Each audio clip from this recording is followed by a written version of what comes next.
नमस्कार। आज हम एक काफी दिलचस्प विषय पर गहराई से बात करने वाले हैं। नमस्कार। विषय है सच्ची आराधना। इसका असल मतलब क्या है? हमारी ये जो बातचीत है, ये जोसेफ एस कैरल की किताब how to worship Jesus Christ के कुछ हिस्सों पर आधारित होगी। जी। हम कोशिश करेंगे ये समझने की कि कैसे हम पारंपरिक तरीकों और निजी प्रार्थनाओं से थोड़ा आगे बढ़कर अपने दिल और दिमाग को पूरी तरह लगाकर हर दिन मसीह की मौजूदगी का अनुभव कर सकते हैं। बिल्कुल। हमारा मकसद साफ है, ये समझना कि सच्ची आराधना असल में है क्या, ये इतनी जरूरी क्यों मानी जाती है, सही। और सबसे जरूरी, इसे अपनी रोजमर्रा की जिंदगी में कैसे शामिल किया जाए। हाँ, ये प्रैक्टिकल बात है। हाँ, क्योंकि ये सिर्फ कुछ रस्में निभाने की बात नहीं लगती है ना। इसमें हमारी भावनाएं, हमारी समझ, इच्छा शक्ति, सब कुछ शामिल है। सब कुछ पूरी तरह और से। तो चलिए एक ऐसे विचार से शुरू करते हैं जो थोड़ा सोचने पर मजबूर करता है। जी। कुछ लोगों का मानना है कि ईश्वर की आराधना असल में जीवन में और सेवा में कामयाब होने के लिए सबसे जरूरी चीज है। शायद ये बुनियादी योग्यता ही यही है। ये तो बहुत बड़ी बात है ना? तो चलिए इसी को थोड़ा और खोलते हैं। पहला सवाल यही है कि आराधना इतनी महत्वपूर्ण क्यों? हाँ, यहीं से शुरू करते हैं। किताब के पहले अध्याय में ही एक बड़ी दमदार बात कही गई है। ईश्वर की आराधना योग्यता की महान अनिवार्यता है। महान अनिवार्यता। ये कोई हल्की बात नहीं है। जैसे हडसन टेलर थे, वो मिशनरी। हाँ, चीन में जिन्होंने काम किया, फेथ मिशंस के अगुआ माने जाते हैं। हाँ, वो हर सुबह सूरज उगने से भी पहले उठकर आराधना को सबसे ज्यादा अहमियत देते थे। अच्छा। हाँ, ये उनके जीवन का, उनके काम का केंद्र था। और A.W. टोजर जैसे विचारक ने भी इसे अपनी सेवकाई का एक, आप कह सकते हैं, अहम हिस्सा माना। बिल्कुल। ये दिखाता है कि ये कोई साइड एक्टिविटी नहीं है। नहीं, बिल्कुल नहीं। और बाइबल में मार्था और मरियम की कहानी है, वो भी यहाँ बहुत फिट बैठती है ना? हाँ, वो तो क्लासिक उदाहरण है। मार्था सेवा के कामों में लगी हुई थी, जो जरूरी भी था, ऐसा नहीं कि वो गलत था। हाँ, काम तो करना ही था। लेकिन मरियम ने यीशु के चरणों में बैठकर उनकी बातें सुनना, उनकी आराधना करना चुना। और यीशु ने मरियम के इस चुनाव को क्या कहा? उन्होंने कहा, ये उत्तम भाग है, उत्तम भाग, जिसे उससे छीना नहीं जाएगा। हाँ। ये साफ इशारा है कि उस पल में यीशु की नजर में क्या ज्यादा जरूरी था। बिल्कुल, ये कहानी बहुत कुछ कहती है। ये दिखाती है कि सच्ची आराधना सिर्फ एक और काम नहीं है लिस्ट में, बल्कि ये ईश्वर के साथ एक गहरे निजी रिश्ते की, आप कह सकते हैं, बुनियाद है। हाँ। किताब में एक लाइन है जो मुझे बहुत सटीक लगती है। If that is not central, then duty becomes a drudge. अच्छा, मतलब अगर मसीह और उनकी आराधना जीवन के केंद्र में नहीं है, तो हमारे कर्तव्य, हमारी सेवा, वो सब बोझ लगने लगते हैं। हाँ, एक थका देने वाला काम। बिल्कुल। लेकिन जब आराधना केंद्र में होती है, तो वही कर्तव्य एक खुशी बन जाता है। इसी वजह से शायद ईश्वर के साथ अकेले में समय बिताना इतना जरूरी बताया गया है। जैसे मत्ती 6:6 में जिक्र है। हाँ, अपनी कोठरी में जाकर प्रार्थना करना, दरवाजा बंद करके। हाँ, अकेले में। दाऊद को देखें, पौलुस को देखें, उनके जीवन में भी ईश्वर की नजदीकी के लिए यही गहरी तड़प दिखती है। तो अगर ये इतनी जरूरी है, तो फिर अगला सवाल ये है क्या? सच्ची आराधना का मतलब क्या है? हाँ, ये समझना जरूरी है। दूसरे अध्याय में बताया गया है कि ये जो अंग्रेजी शब्द है वर्शिप, ये पुराने एंग्लो सैक्सन शब्द व्यर्थ स्काइप से निकला है। व्यर्थ स्काइप। हाँ, जिसका सीधा मतलब है मूल्य देना या योग्यता मानना। अच्छा, मूल्य देना, वर्थशिप। हाँ, बिल्कुल। तो यीशु मसीह की आराधना करने का मतलब है उन्हें सबसे योग्य मानना, सबसे ज्यादा महत्व देना। हाँ, प्रकाशित वाक्य के 4थे अध्याय में इसका एक बहुत शक्तिशाली चित्र है। हाँ, वो सिंहासन वाला दृश्य, जहाँ वो 24 प्राचीन अपने सोने के मुकुट परमेश्वर के सिंहासन के सामने डाल देते हैं।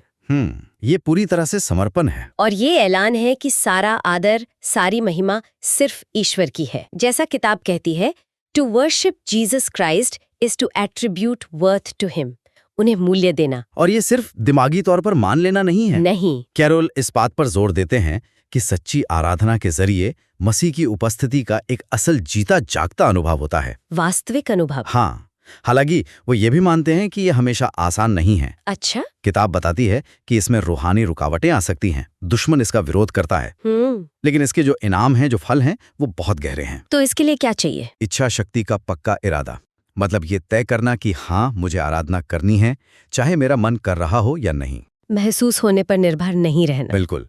और अपनी प्राथमिकताओं को बनाए रखना। यहाँ एक और अहम बात कही गई है जो शायद कुछ लोगों को थोड़ी चुनौतीपूर्ण लगे। क्या? Worship always precedes service. अच्छा, हाँ आराधना सेवा से पहले आती है। हाँ, मतलब सच्ची और असरदार सेवा जो है वो हमेशा सच्ची आराधना के बाद ही आती है, उसी से जन्म लेती है। अगर सेवा आराधना से नहीं निकल रही तो वो खोखली हो सकती है। तो इसे रोजमर्रा की जिंदगी में कैसे देख सकते हैं? कोई छोटा सा उदाहरण?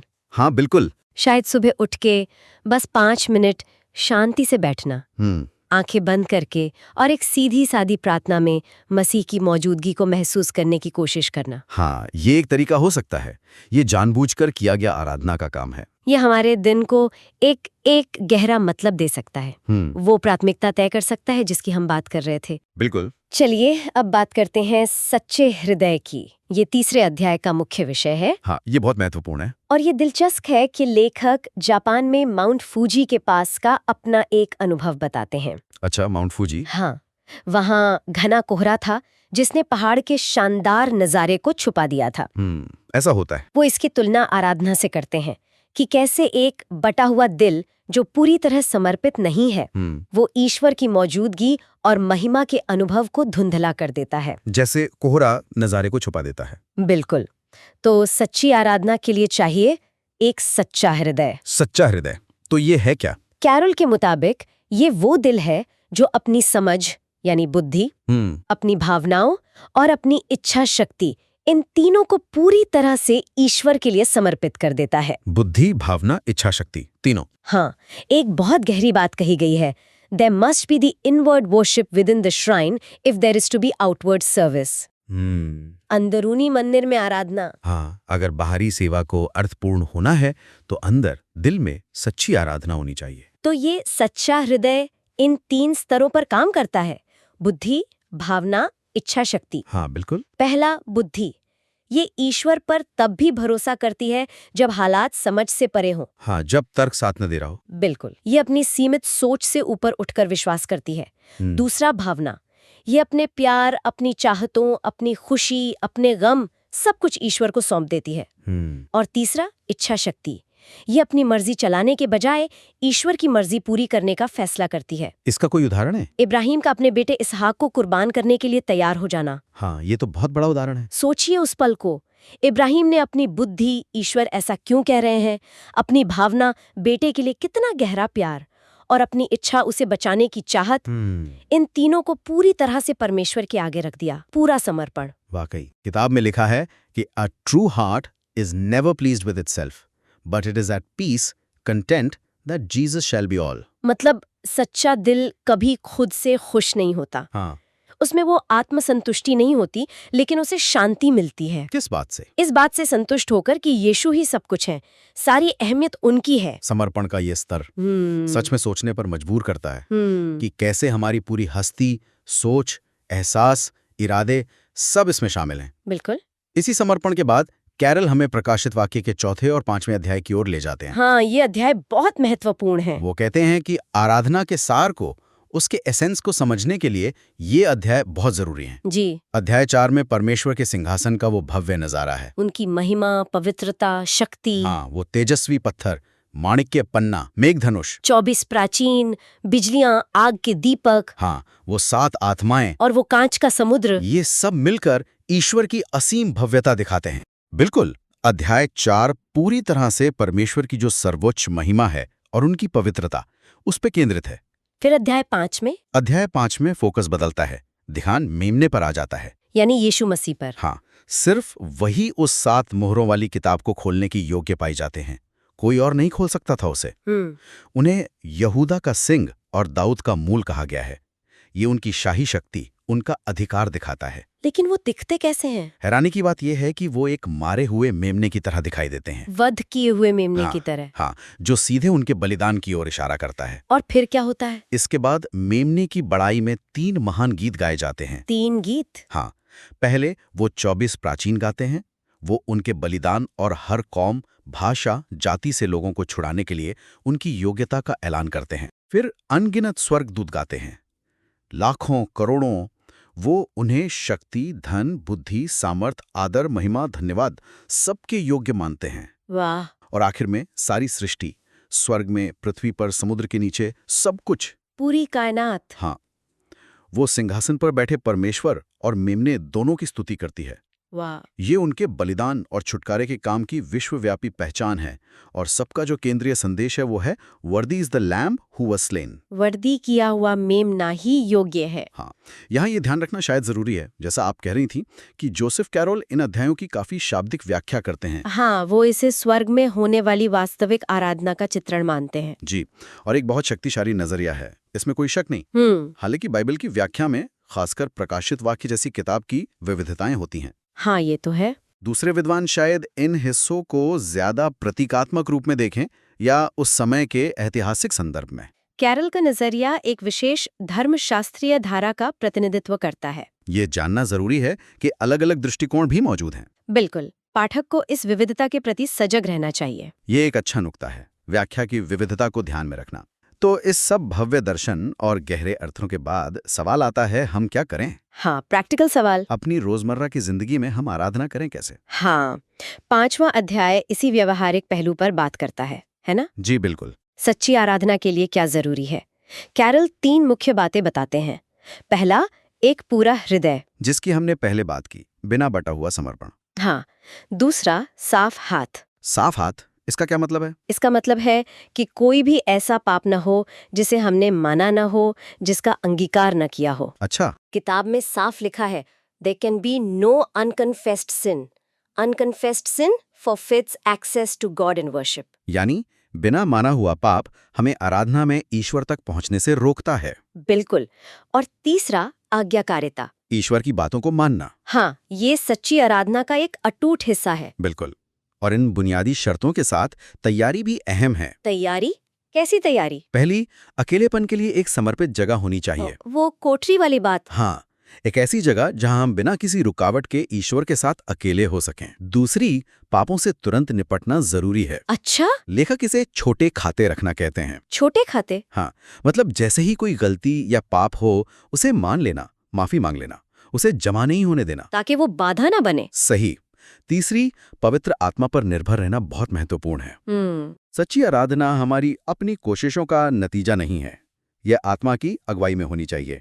जैसा कहा गया है, true worship must be spirit led, आत्मा द्वारा निर्देशित। हाँ। और चौथी, ईश्वर पर पूरा ध्यान लगाना, फोकस। हाँ, आराधना के समय दुनिया की चिंताओं और भटकावों को एक तरफ रखकर अपना पूरा ध्यान ईश्वर पर, मेमने पर केंद्रित करना चाहिए। और अभ्यास के तौर पर क्या कुछ सुझाव दिए गए हैं? हाँ, कुछ प्रैक्टिकल सुझाव हैं, जैसे जोर से स्तुति करना या प्रार्थना करना, आवाज देकर। हाँ, कभी-कभी शब्दों को आवाज देना हमारे फोकस को बढ़ाता है। अपने शब्दों में ईश्वर की महिमा करना। बाइबल के पदों या भजनों को व्यक्तिगत बनाना। व्यक्तिगत बनाना मतलब उन्हें सिर्फ पढ़ना नहीं, बल्कि उन्हें अपनी प्रार्थना बनाना, जैसे वो सीधे हमारे दिल से निकल रहे हों, हमारे निजी रिश्ते को दिखा रहे हों। अच्छा, ये तो बहुत अच्छा तरीका है। हाँ, और तैयारी और अभ्यास के साथ साथ हमें कुछ रुकावटों से भी सावधान रहना होगा। रुकावटें? कैसी रुकावटें? लेखक ने कुल 6 मुख्य रुकावटें गिनाई हैं। 6? कौन कौन सी? पहला, असमर्पित हृदय, वही बटा हुआ दिल। दूसरा, बिना कबूला हुआ पाप, जो दूरी पैदा करता है। ठीक। तीसरा, दूसरों के प्रति गलत रवैया, जैसे किसी के लिए मन में कड़वाहट रखना या माफ न करना। ये आत्मा को दुखी करता है और आराधना में बाधा डालता है। ये भी मायने रखता है। बिल्कुल। चौथा, शत्रु का विरोध, शैतान हमें भटकाने या रोकने की कोशिश करता है। 5वां, शारीरिक थकान, जब हम थके होते हैं तो ध्यान लगाना मुश्किल होता है। ये तो है। और छठा, अविश्वास, अगर हमें यकीन ही नहीं है कि ईश्वर मौजूद है और सुन रहे हैं, तो सच्ची आराधना कैसे होगी? हाँ, ये तो बुनियाद है। ये दिलचस्प है कि कैसे अंदरूनी हालात जैसे दिल की स्थिति, पाप, और बाहरी कारक जैसे थकान, विरोध, दोनों ही कैरोल के अनुसार आराधना को प्रभावित कर सकते हैं। बिल्कुल, ये एक होलिस्टिक व्यू है कि किताब के अंशों के जरिए सच्ची आराधना के कई अहम पहलुओं को समझने की कोशिश की। हाँ, काफी गहराई से बात हुई। हमने देखा कि उनके मुताबिक ये सिर्फ कोई रविवार की रस्म या धार्मिक क्रिया नहीं है। नहीं, उससे कहीं ज्यादा है। ये हमारे पूरे वजूद, हमारे दिल, दिमाग और इच्छा की एक गहरी निजी लगन है। पूरी तरह से ये हमें मसीह के करीब लाती है और एक असरदार, मकसद भरी जिंदगी की तरफ ले जाती है। सही। मुख्य बातें जो हमने देखी, आराधना को जिंदगी में पहली जगह देना, प्राथमिकता, सच्चे हृदय का मतलब समझना और उसे विकसित करना। बुद्धि, भावना, इच्छा शक्ति का समर्पण। प्रकाशित वाक्य में दिखाए गए स्वर्ग की आराधना के उस हैरान करने वाले नजारे को देखना। हाँ, वो प्रेरणा देता है। और आखिर में आराधना के व्यवहारिक तरीके और उसमें आने वाली रुकावटों को जानना। प्रैक्टिकल बातें। अंत में मेरे ख्याल से जो संदेश सबसे ज्यादा उभर कर आता है वो ये है कि आराधना सिर्फ एक काम नहीं है। नहीं, ये एक बदलने वाली मुद्रा है, एक नजरिया है, एक दृष्टिकोण। हाँ, एक ऐसा दृष्टिकोण जो हमारे पूरे जीवन को ईश्वर के मूल्य और योग्यता को पहचानने के चारों ओर फिर से ढालता है। ये अंदर से शुरू होती है, दिल से, और फिर हमारे कामों में, हमारी सेवा में, हमारे रिश्तों में बाहर की तरफ बहती है।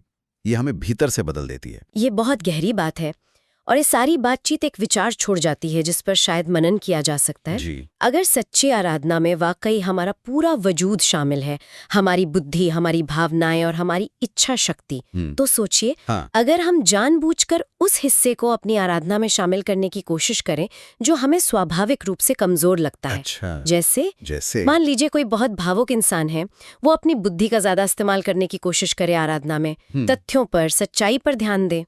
या कोई बहुत तार्किक है जो भावनाओं से थोड़ा बचता है, वो अपनी भावनाओं को जाहिर करने की कोशिश करे ईश्वर के सामने। हाँ, ये संतुलन लाने जैसा है। बिल्कुल।